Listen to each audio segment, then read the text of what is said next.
Madame, Messieurs, bonjour et bienvenue à ce tout premier numéro de votre émission De vous à moi, une émission tant entendue.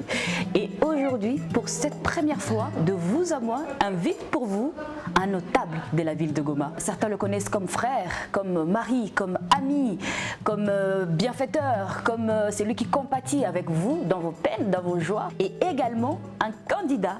Lui, je vous laisse le découvrir. C'est Maître Jean-Paul Lumbu-Lumbu, un avocat, un fervent défenseur de droits humains. Vous le connaissez sûrement, peut-être mieux que moi. Nous avons voulu le connaître en profondeur, en famille. Nous sommes allés dans son intimité. Nous avons vu ses enfants, nous avons vu son épouse et vous saurez tout de suite ce qu'il pense de lui. Mais en attendant, nous allons accueillir notre invité qui ne se doute de rien du tout et qui ne sait même pas que nous avons vu sa famille. À tout à l'heure.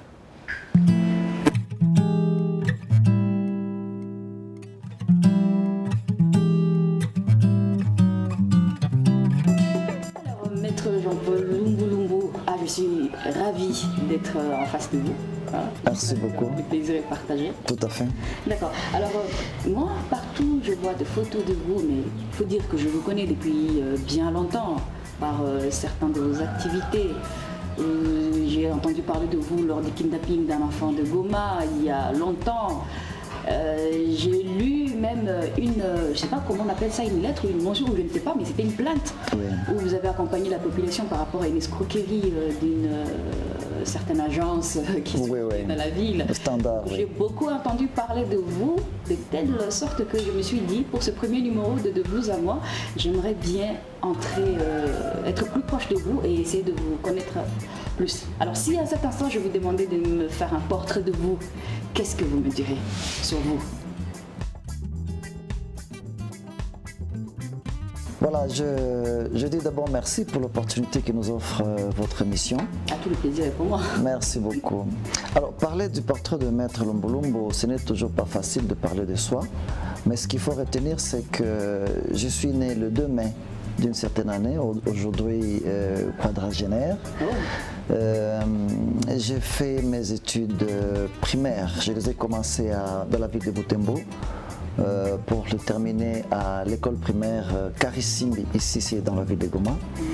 Mais aussitôt terminé à Karisimbi, j'ai embrassé le cycle d'orientation à l'Institut Faraja. Je vais te dire d'ailleurs que c'est là que j'ai connu pour la toute première fois celle qui 14 ans après deviendra mon épouse. C'était en 1992. Ah, je rappelle, c'est Madame Nelly. Oui, Madame Nelly.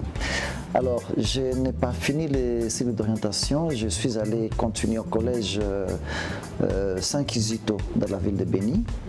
Et enfin, mon père a décidé que j'aille continuer à côté de lui à Kinshasa. C'était au collège Saint-Raphaël de Kinshasa que j'ai fini, c'était en 1997. Et aussitôt fini, j'ai embrassé la faculté de droit de l'université de Kinshasa. J'ai fini à l'université de Kinshasa, c'était dans la promotion 2002-2003. Et juste après, j'ai embrassé le monde des associations. J'ai commencé par la société civile d'abord, avant d'embrasser de manière officielle la politique. Mais je dois dire que de religion, je suis catholique, fervent catholique. Je fais le sport. D'accord, parce que j'allais arriver là, vos passions quoi. Je fais le sport, je fais le karaté, le karaté Shotokan. Ah bon, quelle ceinture? Ceinture bleue. Ah, ceinture bleue. Oui, je ne sais pas vraiment distinguer. Oui, ceinture bleue. Ceinture bleue. Bon, c'est déjà le niveau supérieur, hein. C'est comme un officier déjà. Donc, quand on dépasse la ceinture orange, on va vers la ceinture verte, ceinture bleue, bleu, marron, noir. Noir et puis on commence les dames. Donc, je suis déjà au niveau. Vous le faites à Goma? Oui, je le fais à Goma. D'ailleurs, mon maître de karaté, c'est l'un des grands maîtres de la ville de Goma, Maître Django, qui est très bien connu dans les quartiers office, à qui je rends de vibrants hommages. Et ce sport m'a permis d'avoir une certaine maîtrise de soi. Oui, ça permet d'avoir la maîtrise. Je suis passionné également d'un certain nombre de choses. Hein. Il faut dire que pendant mon parcours universitaire, j'ai eu à fréquenter les médias. J'ai eu une petite expérience de 4 ans dans les médias. 3 ans. Ici, non, ne vous en faites pas. Ne vous en faites pas. J'ai fait 3 ans à la télévision comme journaliste animateur de la chaîne Tropicana TV qu'anime Kibambi Shintoa à Kinshasa. J'ai également fait la presse écrite. J'ai fait 1 année dans la presse écrite comme reporter et j'ai même travaillé dans la rédaction dans le journal Les Révélateurs de Madame Francine Mokoko. J'ai une passion vraiment pour ce métier, pour ce noble métier de journaliste, mais ce n'était pas mon destin. Je faisais le droit à l'université, mais je faisais en même temps le journalisme. Il faut dire que vous êtes mieux où vous êtes. Ce n'est pas par peur de la concurrence, mais non. Vous êtes mieux professionnel. Sur le plan professionnel, avocat au barreau près la Cour d'appel, ça fait 12 ans. Ma mission pour le moment, je vous signale, je viens de passer mon test de capacitation que j'ai réussi avec 65%. Félicitations. Merci beaucoup. Donc là, je suis maintenant autorisé à ouvrir les cabinets Lumbu Lumbu. Je travaillais jusque-là dans d'autres cabinets. Maintenant là, je vais devoir avoir un cabinet Maître Jean-Paul Lumbu Lumbu. Sur ce plan également, je voudrais avoir des collaborateurs dans mon cabinet Agoma à Kinshasa qui pourront perpétuer les noms du cabinet même si je ne suis plus du cabinet. Et ces noms est sûrement lié à votre philosophie. Tout à fait. Il y a une philosophie derrière ce nom-là. Et cette philosophie, je l'hérite de ceux qui m'ont transmis ce nom. C'est d'abord mon père. C'est d'être toujours au service des autres. Et être au service des autres positivement. En fait, Lumbu Lumbu, j'ai cherché à voir le sens du nom. C'est comme un insecte qui, lorsqu'il vous pique, il laisse toujours une empreinte. Mais cette empreinte-là doit être positive. C'est la raison pour laquelle, partout là où je passe, je montre que je suis Lumbu Lumbu. Un Lumbu Lumbu, il laisse toujours des traces. Et alors, oui, partout là où il passe. Et j'aimerais laisser des traces partout, sur le plan familial, sur le plan professionnel, sur le plan politique. Et c'est donc sur le plan professionnel, j'aimerais également que même si demain, après-demain, je ne suis pas là, mais les cabinets Lumbu Lumbu puissent continuer. Sur le plan politique, c'est de même. Derrière le nom de Lumbu Lumbu, comme je vous ai dit, il y a également une vision politique. C'est cette vision de pouvoir mettre le peuple au centre de toute action. Et autant mon père, qui a été le premier président du parti que je dirige aujourd'hui, n'est plus, mais le parti qu'il dirigeait continue. Autant je voudrais qu'après moi, que le parti continue. La Bible dit la femme sera une aide pour son mari. Moi, j'ai rencontré la mienne et pour moi, c'est une réussite. Je pense que sur ce plan-là, je ne regrette pas. Je sais qu'il y a beaucoup de plus qui voudraient qu'on parle ainsi. Franchement, ça je le vis dans ma maison, même dans mes activités. Elle me soutient toujours.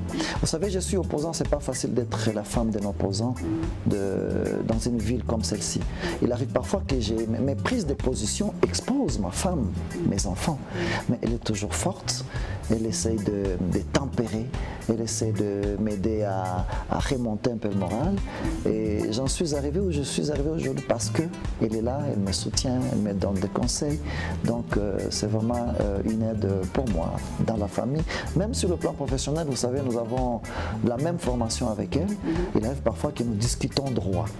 Donc on ne manque pas à discuter avec elle. Et c'est également, parfois, on rappelle, une activiste tout à fait. De la femme. Parfois on n'est pas d'accord sur un point quelconque, on discute, on n'est pas d'accord, elle a sa position, j'ai ma position, mais j'ai dit, mais c'est bien d'avoir quand même une épouse avec laquelle tu peux discuter de ce qui te passionne.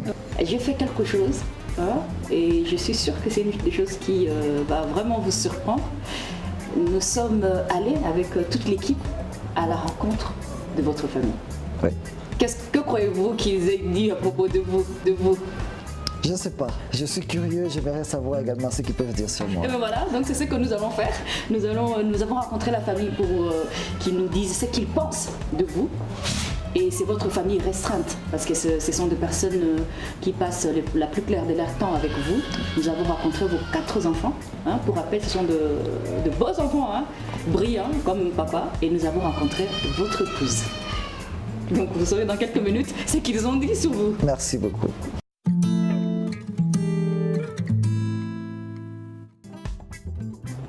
Bonjour papa, c'est moi ta fille Soya. Merci papa pour la tendresse que tu m'as donnée. Papa, je t'aime beaucoup parce que tu es le meilleur pour moi. Bonjour papa, je pense que tu es un père formidable. Et je viens parler juste parce que tu es gentil, tu joues avec nous, tu es drôle. Et merci beaucoup pour tout ce que tu fais pour nous. Mais tu es un peu sévère, mais c'est quand même bien. Alors, est-ce que tu as un souvenir particulier avec papa? De jeux, d'autres choses qu'il fait avec toi, qu'il partage avec toi? Et quand il nous amène à aller nager à la piscine, ou quand le jour de Noël, il nous achète des cadeaux pour fêter Noël. Et tu penses qu'il est présent avec nous tout le temps? Oui, il est présent. Salut papa, c'est moi ta fille Tania Lumbulumbu. Mon plus beau souvenir avec toi, c'est quand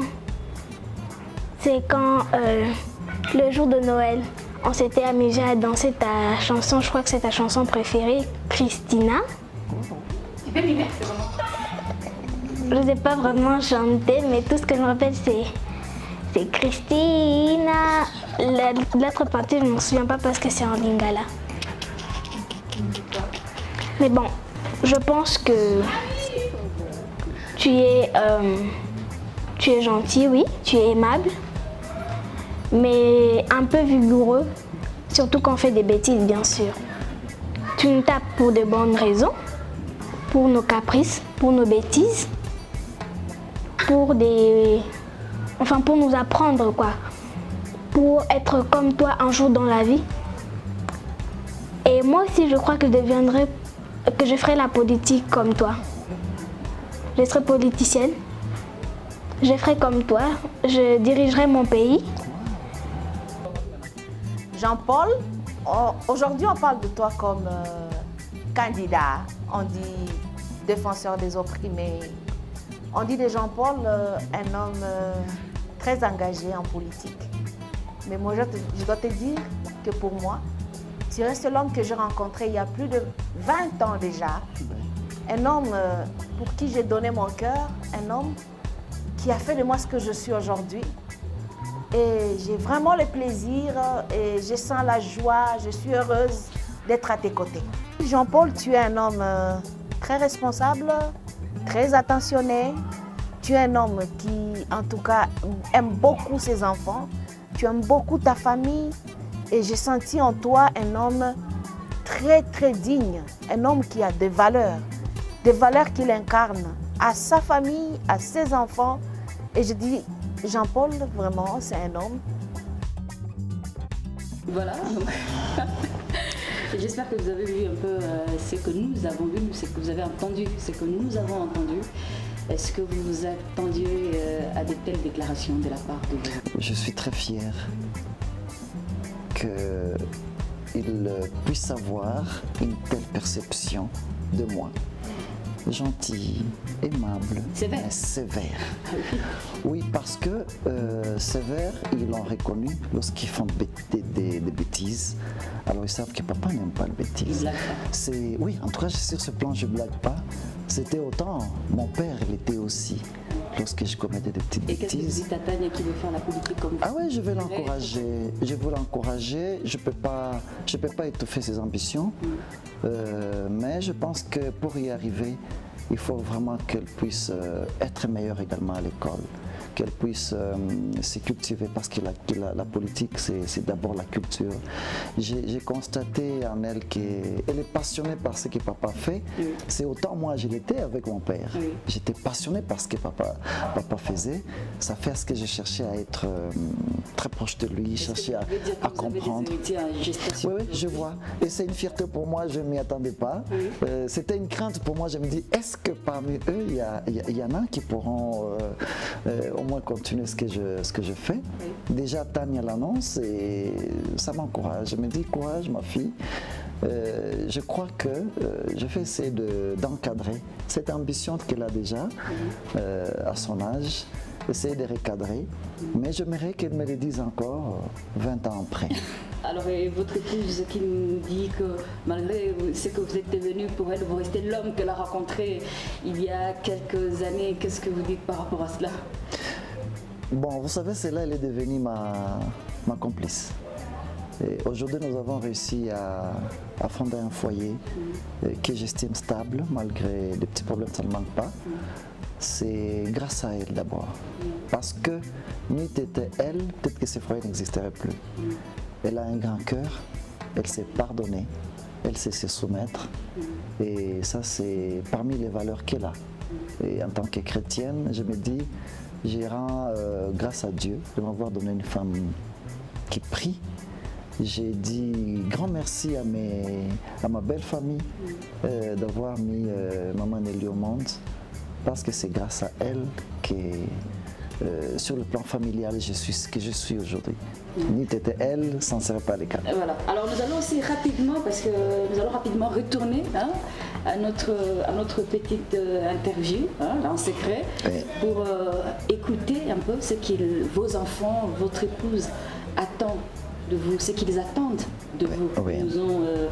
Ils ont formulé leurs vœux et nous allons les suivre ensemble. J'espère que vous êtes prêts. Je suis prêt.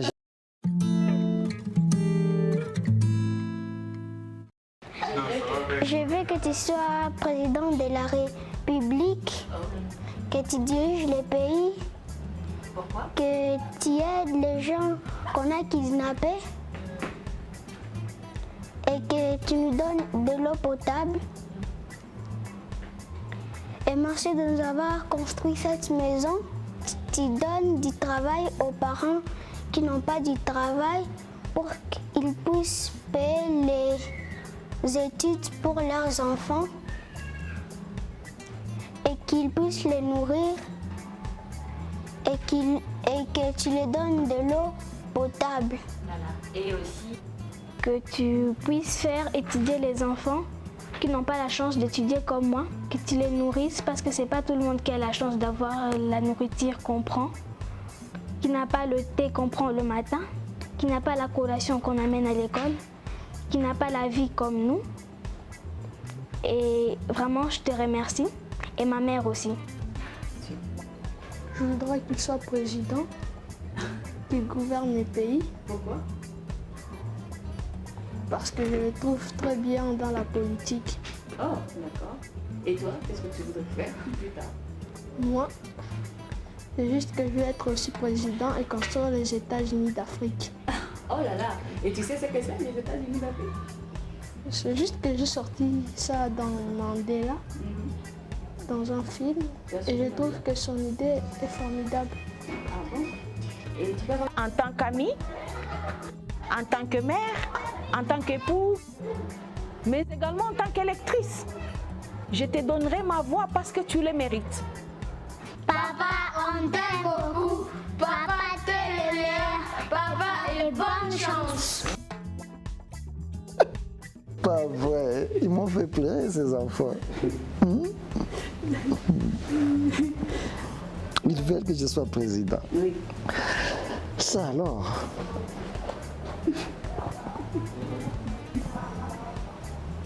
Mais bon, c'est bien. C'est bien parce qu'ils veulent que je gouverne le pays. Oui, pas moins que ça. Oui, ils veulent que la population ait accès à l'eau potable, Oui. accès à l'emploi, accès aux études. Oui. Le kidnapping, c'est la Oui, le sécurité, kidnapping, c'est la sécurité. Oui. Ah oui, ça fait partie de mes thèmes de campagne déjà. Ah bon? Oui. Ah, oui, je sais pas, les enfants... Oui, parce que mes thèmes de campagne, c'est la sécurité et l'emploi. Or, la lutte contre le kidnapping, c'est dans la sécurité. Ils ont parlé de l'emploi. Ils veulent que les autres enfants mangent comme eux. Comme eux. ils mangent. Wow. Ce n'est pas un souhait égoïste, en tout cas. En tout cas, ils m'ont surpris. Oui. Oui. Là, je dois reconnaître qu'ils m'ont surpris. Je ne m'y attendais pas. Ça vraiment, c'est vraiment la surprise. Non, mais nous avons fait vraiment dans le secret total, parce que nous sommes arrivés chez vous, vous n'étiez pas là, vous étiez occupés. Je m'excuse. J'ai cherché depuis un certain moment à établir une sorte de complicité entre moi et mes enfants. C'est tout simplement parce que je veux qu'ils comprennent ce que je fais. L'aîné dit qu'il trouve que je suis bien dans la peau d'un politicien. C'est de même que j'ai trouvé son grand-père, Désiré Lumbu Lumbu. Je vais vous dire, je rêve de gouverner ce pays un jour. Ça, c'est parmi mes ambitions. Que Dieu nous prête vie, qu'il nous donne la force et qu'il nous donne le moyen d'y arriver. Ça, c'est parmi mes ambitions. Et je suis très content déjà qu'à cet âge-là, mes enfants comprennent les rêves de papa. J'aimerais savoir si pour vous, personnellement, la famille joue un rôle crucial dans la réussite d'une vie professionnelle. Évidemment, sans la famille, je crois que c'est difficile de réussir. C'est dans la famille d'abord, avec ma femme, que je discute d'abord de tous mes projets, sur le plan politique, sur le plan professionnel et autres. C'est là que je trouve d'abord le premier soutien, les premières orientations. Et pour moi, sans la famille, c'est un peu difficile, surtout pour un homme politique. Si un avocat en tant que professionnel peut y arriver, mais en tant que politique, c'est très difficile de réussir sans une famille, et surtout une famille stable, soudée. Et vous savez, nous sommes les modèles pour nos enfants. Il faudrait que nous puissions être porteurs d'un certain nombre de valeurs, à leur transmettre, qu'ils vont imiter. Et c'est la raison pour laquelle on essaie de faire de notre mieux pour que nous ne puissions pas les décevoir dans notre comportement, dans nos faits et gestes, dans nos paroles, dans nos réactions, qu'ils puissent vraiment être satisfaits d'être dans un cadre familial qui permet leur épanouissement. La question de la coordination entre eux, évidemment, c'est un héritage. Bon, très souvent, moi, je suis peut-être toujours déjà parti dans les procès, dans les audiences, dans les meetings, dans les réunions politiques. Ils sont là avec leur maman qui leur montre qu'ils ont le devoir de se soutenir l'un l'autre. L'aîné doit venir au secours des autres. Et je suis très content, très souvent, lorsque je vois Jean-Gabriel, il trouve sa petite sœur qui s'est endormie sur le canapé. Il vient, il la prend et l'amène dans la chambre. Nous sommes presque à la fin. Nous sommes pratiquement à la fin de cette émission. Et ma dernière question, 4 fois plus tard, on sent cette harmonie, cette passion que votre épouse a pour vous, parce qu'on a discuté, elle m'a dit non mais Irène Jean-Paul, c'est la première personne qui me soutient. Parfois je n'ai pas assez d'idées mais je ne suis pas assez lucide, mais c'est la première personne vers laquelle je me tourne quand ça ne va pas dans mon travail ou quand je doute. Et j'ai senti une certaine passion parce que ces choses-là ne s'oublient pas. On les lit dans le regard d'une personne. Et vous-même, quand vous parlez de votre épouse, on ressent cette passion-là. Alors, y a-t-il un secret aujourd'hui pour réussir sa vie de famille et garder cette flamme? Bon, il y a beaucoup de gens, Irène, qui se posent la question de savoir est-ce que Lumbu Lumbu a le temps de parler avec sa femme, les enfants à la maison? Non, je consacre un temps nécessaire pour être à côté de mes enfants et je pense que vous l'avez constaté. Donc, il y a ces dialogue entre moi, mon épouse et les enfants. Ce temps de dialogue, nous l'avons. Il y a des moments où il y a même des prières en famille, nous prions tous ensemble pour tel projet. Donc il y a d'abord le dialogue.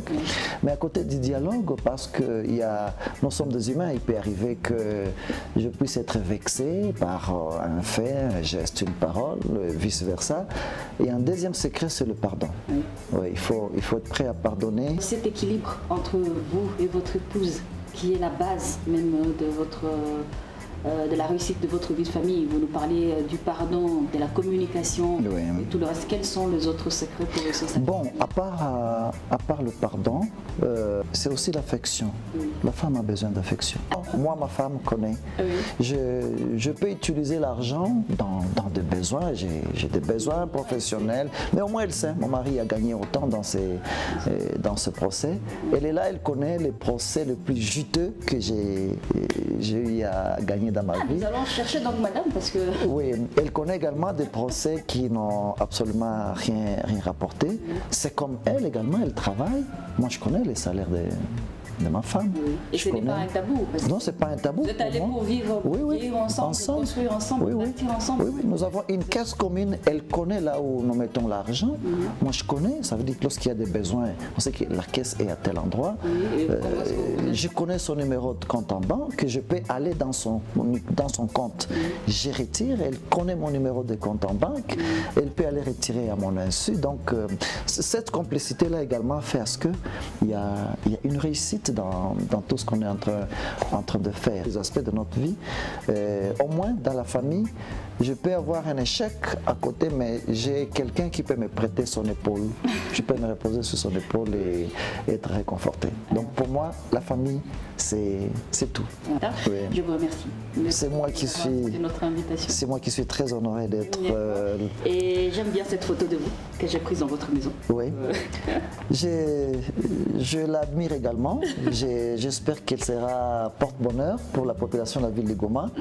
Le numéro 65, les enfants l'ont dit, c'est la sécurité, c'est l'emploi, c'est l'accès à l'eau potable, c'est la lutte contre le kidnapping. Donc les enfants vous ont invité à voter les 65 et j'espère que vous n'allez pas regretter. Oui. Alors j'espère que le slogan efficace au service du peuple sera d'actualité à tout moment avec vous.